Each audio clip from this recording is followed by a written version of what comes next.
Atos capítulo 4, versículo 1 até o versículo 4 apenas hoje. Vai dizer assim a palavra do Senhor. Enquanto eles estavam falando ao povo, chegaram os sacerdotes, o capitão dos guardas do templo e os saduceus, muito incomodados porque os discípulos ensinavam o povo e anunciavam em nome de Jesus a ressurreição dentre os mortos. Então, os prenderam e o colocaram na prisão até o dia seguinte, pois já era tarde. Contudo, muitos dos que ouviram a palavra creram, e o número dos homens que creram aumentou para quase 5.000 pessoas. Até aí tá bom. Dá para pôr ali, Samuel? Põe o primeiro, por favor. Hoje eu vou falar apenas 2 princípios. O primeiro princípio que nós vemos aqui é que seremos perseguidos. Cristãos genuínos, fiéis, tementes a Deus, pode esperar por perseguição. Não acredite nesta ilusão de vida cristã sem sofrimento. Somos masoquistas? Queremos sofrimento? Claro que não. Vamos orar a todo tempo. Deus, nos livra. Tira de perto de nós. Apartai-vos de nós este cálice. Mas sabemos que por vezes não vai ter como. Por vezes sofreremos.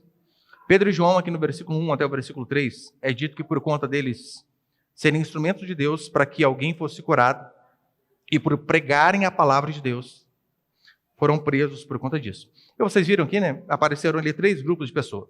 Quem eram esses? Primeiro, os sacerdotes. Os sacerdotes, eles eram responsáveis pelo sacrifício. Todo culto tinha sacrifício de manhã e sacrifício à tarde. Bezerrinho sendo imolado. Pelo sacrifício e pelo ensino. E é bem provável, você já vai entender a aplicação na nossa vida já.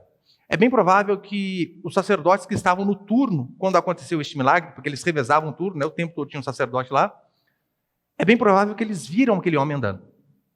Que eles ouviram o sermão de Pedro.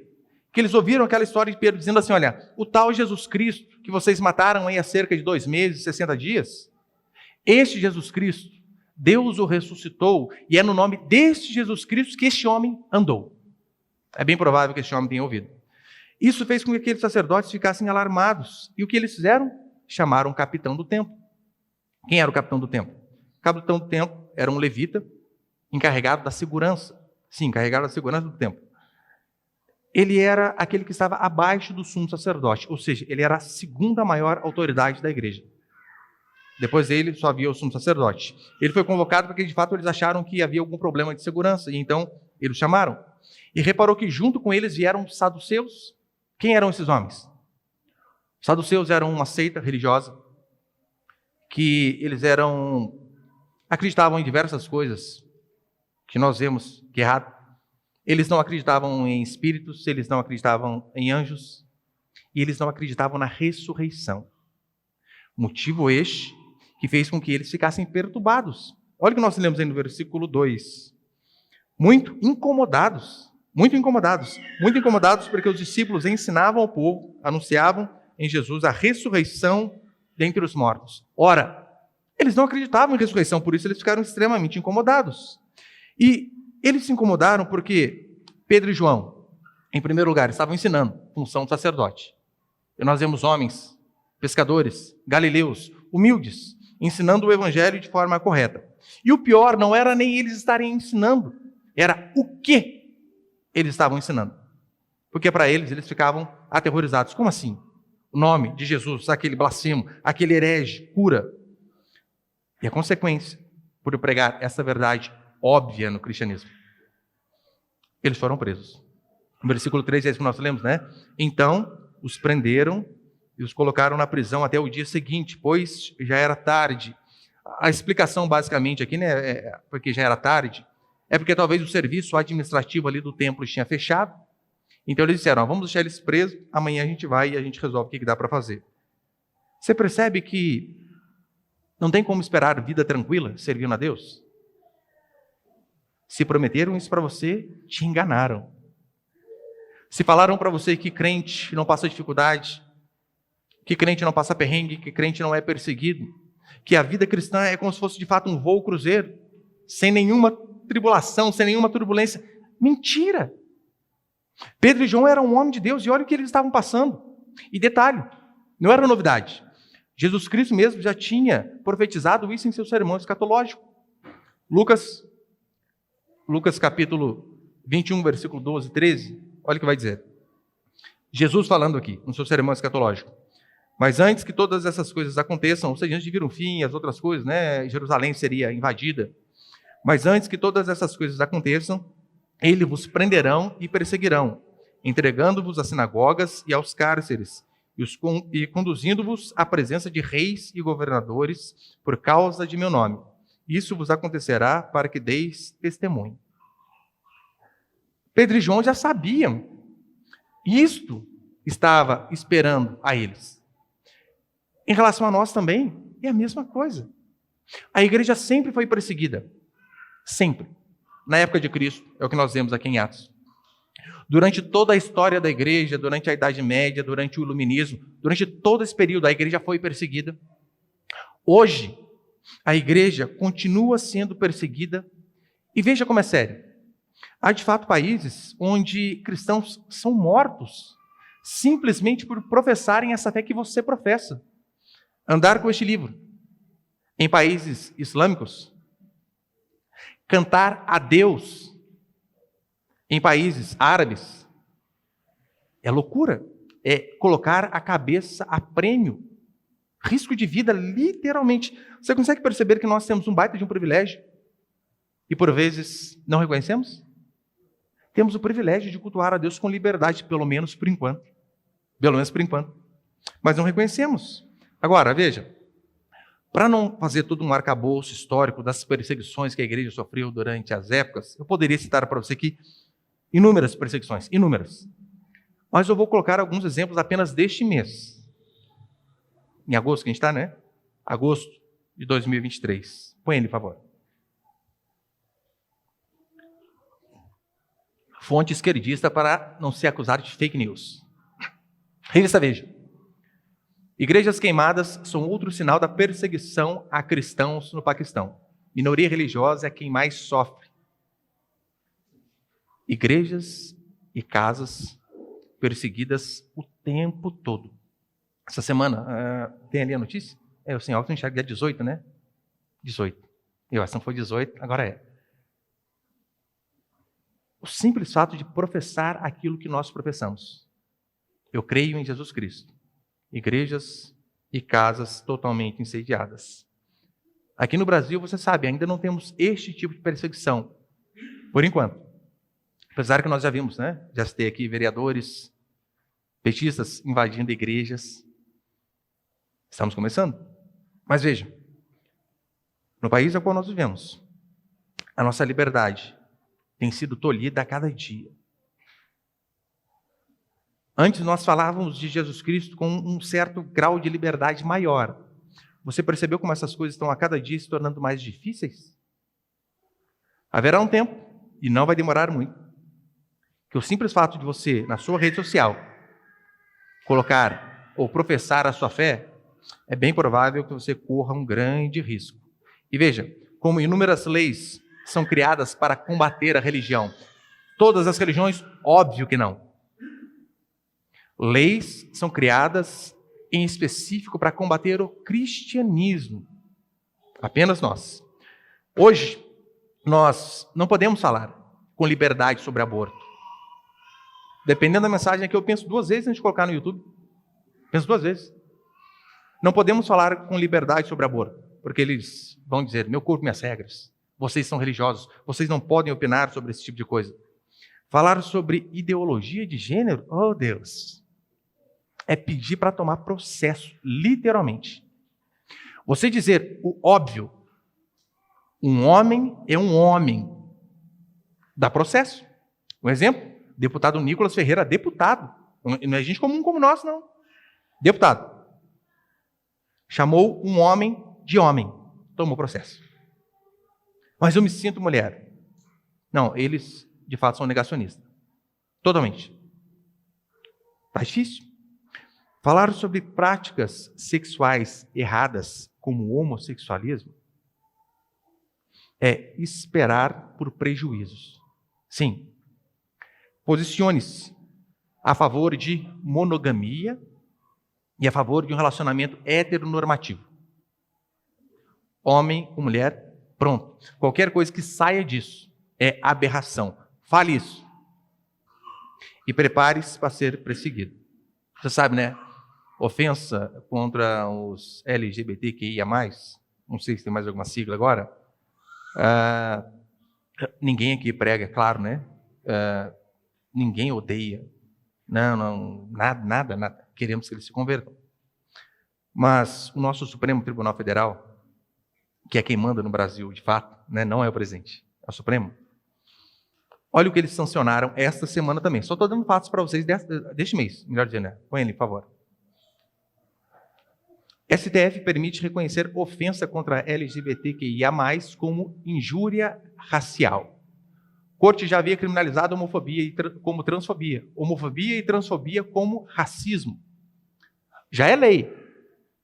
Homofobia e transfobia como lei de racismo. Racismo. Você não escolhe a cor que você nasce, a cor da sua pele. E eles já tinham equiparado a isso. Mas eles foram mais longe. Agora, injúria racial. O que seria injúria racial? Põe ele para frente, por favor, Samuel. A diferença básica para você entender. Crime de racismo. Pune ofensas discriminatórias contra um grupo ou coletividade. Crime de injúria racial. Penaliza quem ofende a dignidade de outra pessoa utilizando elementos referentes à raça, cor, etnia ou procedência nacional. Ou seja, antigamente, que LGBTfobia já era considerado como crime de racismo, era algo um pouco mais amplo, porque você estava ofendendo uma raça. Tem que tomar até cuidado, porque fazer raça aqui dá problema.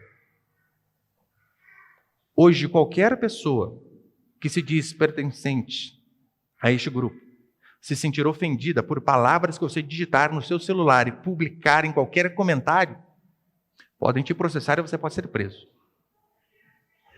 Este é o Brasil que nós vemos.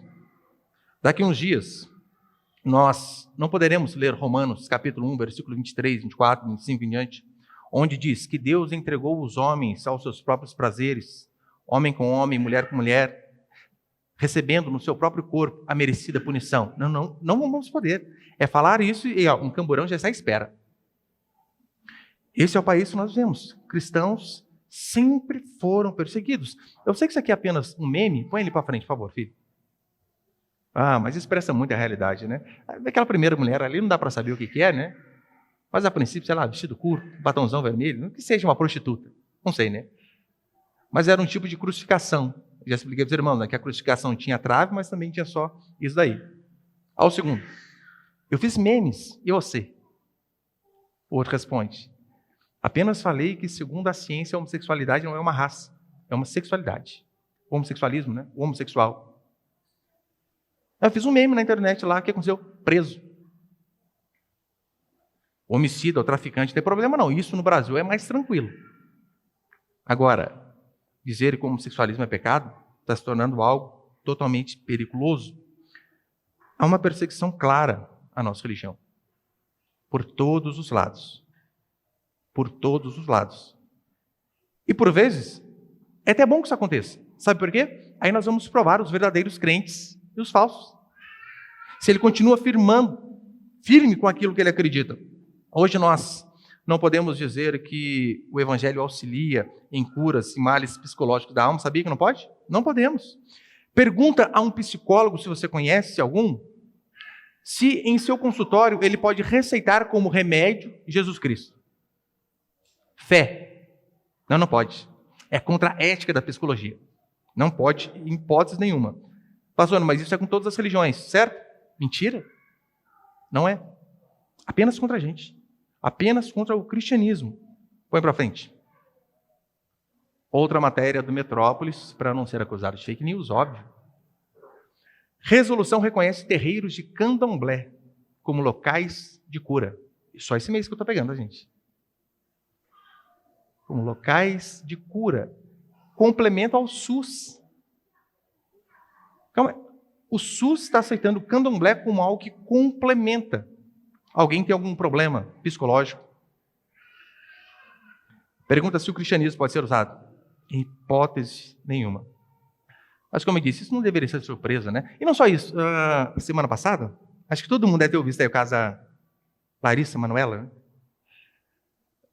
A mãe dela está sendo acusada de intolerância religiosa por conta de uma conversa privada com a sua filha, onde ela diz algo mais ou menos assim, né, na mensagem lá, reclamando do noivo dela, que eu acho que é do candomblé.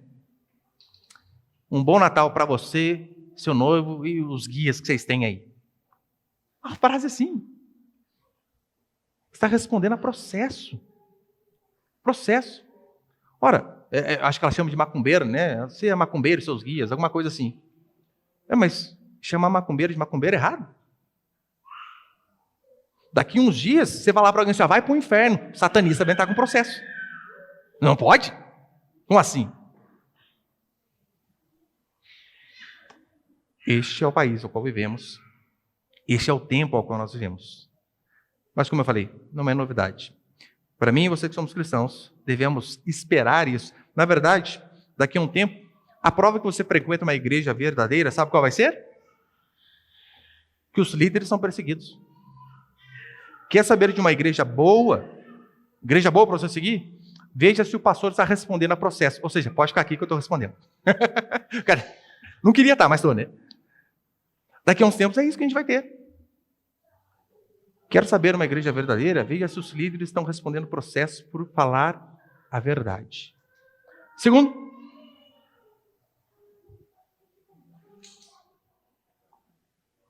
eu falei que é brincadeira, não que brincadeira que eu não esteja, eu estou respondendo, mas eu queria que não fosse, né? Tá. Paciência. Põe ele, por favor. Ué.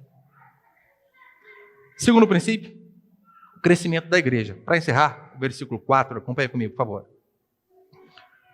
Contudo, muitos dos que ouviram a palavra creram, e o número dos homens aumentou para quase 5.000 pessoas. O número das pessoas que creram aumentou para quase 5.000 pessoas. Veja, aqui, Pedro, mais uma vez prega, em Pentecostes ele prega, 3.000 pessoas se convertem. Um sermão, 3.000 convertidos. E então aqui, realmente, há uma certa dúvida, mas vamos dar o benefício da dúvida, né, de que 5.000 pessoas ali, seria o quê? Seria 5.000 a mais, além daqueles 3? Ou seria mais 2.000 e então totalizando 5.000, né? Não importa. Mas repara no versículo 4, o que ele vai dizer? Contudo, muitos que ouviram a palavra creram, e o número dos homens que creram aumentou para quase 5.000. Número dos homens. Mulheres não foram contabilizadas. Você imagina que fosse metade de mulheres ali. De 5.000 para 7.500. Muita gente convertida. Muita gente convertida. E como tudo isso começou? Jesus Cristo escolhe 12 homens. Depois de um certo tempo, pouco antes de sua morte, 120 pessoas, assim começou a igreja em Atos, 120 pessoas. E então, em 2 pregações, sem considerar as mulheres, eles vão para quase 5.000. 5.000 pessoas. Arredonde aí, 7, 8.000 pessoas. E Lucas, ele faz questão de citar números. Números. Eu sei que, quando a gente fala de número, a gente precisa tomar um certo cuidado, porque nós não podemos cair em extremos. Quais seriam os extremos? Um extremo é o extremo da numerofobia e outro da numerolatria. Por que eu digo isso? O que seria a numerofobia? Já percebeu que tem igrejas que têm fobia por número? Não, o número não importa. Quantas pessoas tem na sua igreja? Não. O número é o menos importante da história. Nós podemos ter pouco, mas temos qualidade. Já ouviu isso? A igreja primitiva no começo tinha poucos e a qualidade era bem ruinzinha também. Lembra? A igreja de Corinto tinha um homem que estava saindo com a madrasta. Terrível. Eu e você não podemos cair nesse extremo de termos medo de número, mas não podemos cair também no outro extremo, que é quase que idolatrar números, onde os pastores e os líderes, a sua principal preocupação é com a quantidade de pessoas, não com vidas. Eles não estão preocupados se de fato o casal está bem casado, se está tendo alguma dificuldade em relacionamento, se estão tendo algum problema em relação à criação dos filhos, se tem algum irmão, alguma irmã, algum casal passando algum tipo de necessidade. Não, a preocupação não é essa. A preocupação é exclusivamente números. Eu falo para você porque eu já participei de igrejas assim, é terrível. Literalmente, pequenas igrejas, grandes negócios. A grande preocupação é apenas número. Por vezes, reunião de pastores, e a preocupação era, e a sua igreja, cresceu quantos esse semestre? Estão com quantos membros agora? Quantos? Em nenhum momento se perguntava por vidas. E aí, o pessoal lá tem sido transformado? O que era viciado tem abandonado o vício? O que é idólatra abandonou a idolatria? O imoral tem abandonado a imoralidade? As crianças estão sendo bem educadas? Os homens estão aprendendo a morrer pelas esposas? As esposas estão aprendendo a ser submissas aos maridos? Não. Números, apenas números. Eu lembro que chegou uma época onde o pessoal, e as conferências eram só assim, né? Crescimento da igreja o tempo todo. Só isso. Conferência por causa de crescimento. E uma vez, numa das reuniões, a igreja de um dos pastores lá, ela tinha diminuído naquele semestre. Ele tão vidrado por conta de crescimento, quando o pastor, o líder da região, perguntou assim, e lá, a sua igreja, cresceu quanto? Nós tivemos um crescimento negativo de 5%. Como assim? Todo mundo olhou para ele, crescimento negativo? Para não falar que a igreja diminuiu, tivemos um crescimento negativo. Um déficit em vez de superávit. O tempo todo preocupados com números. Nós não podemos cair em um extremo e nem no outro. E veja, para encerrar. E o que foi usado para o crescimento da igreja aqui? O milagre?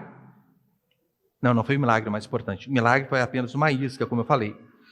O milagre foi apenas uma armadilha, uma isca para que a palavra fosse pregada. O meio que Deus usou para a salvação daquelas 5.000 pessoas foi a pregação do Evangelho. Através da pregação de Pedro, falando de Jesus Cristo, pagando o preço pelos nossos pecados e seu sacrifício na cruz de sua morte e ressurreição, este foi o sermão dele. Assim a igreja avançava. O milagre atrai pessoas? Claro que atrai pessoas. Mas o que transforma, o que salva é exclusivamente a pregação do Evangelho. O milagre é importante, o milagre tem o seu lugar. Nós cremos em milagres, não somos sensacionistas do tipo, não existe mais milagre. Ore sempre para o milagre. Clame a Deus constantemente. Mas saiba, a salvação não vem dele. A salvação não vem do milagre. Em Atos 2, em Atos 3, nós vemos que o milagre foi uma oportunidade para que o Evangelho fosse pregado. Por quê? Olha o que vai dizer Romanos 10, 17. E a fé vem pelo ouvir, não é pelo milagre. E a fé vem pelo ouvir e ouvir pela palavra de Deus. Portanto, nós não temos absolutamente nada contra milagres, pelo contrário, cremos de todo o nosso coração e queremos que aconteça. Na verdade, o ideal é não precisar de milagre, né? Mas se for necessário, a gente acredita. O que a gente não acredita é nesses milagreiros aí que ficam o tempo todo chamando a atenção para si. Já viu? Tem pastor que diz que é especialista em cura. O dom da cura. Não, quem cura é Jesus Cristo. Lembre-se, na Bíblia o milagre não é um fim em si mesmo. Ele é apenas um sinal que aponta para algo maior. Para quem? Para Jesus Cristo. Que eu e você, de fato, possamos ver milagres em nosso meio. Eu sempre oro. Qualquer coisa, está com algum problema, a primeira coisa é orar. Mas que os milagres que acontecerem em nossas vidas, em nossa igreja, em nossas famílias, sejam apenas um guia para que as pessoas vejam Jesus Cristo. Este deve ser o nosso grande objetivo. Que não sejamos dependentes de milagre, mas que quando precisar, oremos e Deus fazendo, nós venhamos a fazer assim como os apóstolos. Usavam isso para que o Evangelho fosse pregado. Porque é só assim que a igreja cresce. Através do Evangelho verdadeiro. Pode crescer em número, não pregando o Evangelho? Cara, pode. Milagre atrai pessoas? Muita gente. Mas se o Evangelho não é pregado juntamente com isso, com o tempo, a médio e longo prazo, as pessoas vão. Que Deus possa conduzir a mim e a você, nesses dias difíceis, ao qual nós estamos vivendo, a permanecermos fiéis, independente da circunstância. Porque não apenas eu, como líder, como pastor, vou ser testado. Eu provavelmente mais, óbvio. Mas você também? Óbvio que vai. Decida você. Pega um jovem que faz faculdade de história, para acabar, né? Fala para ele falar lá em Jesus Cristo, em criacionismo. Fala. Você vai ver o jeito que ele vai voltar deprimido para casa, todo mundo contra ele. Direito, vai lá para você ver. Que Deus nos dê a graça de, como Pedro e João, de mesmo em meio à perseguição, com espada no pescoço, com risco de morte, até ser preso, de jamais negarmos o nosso Senhor. Amém, meus irmãos?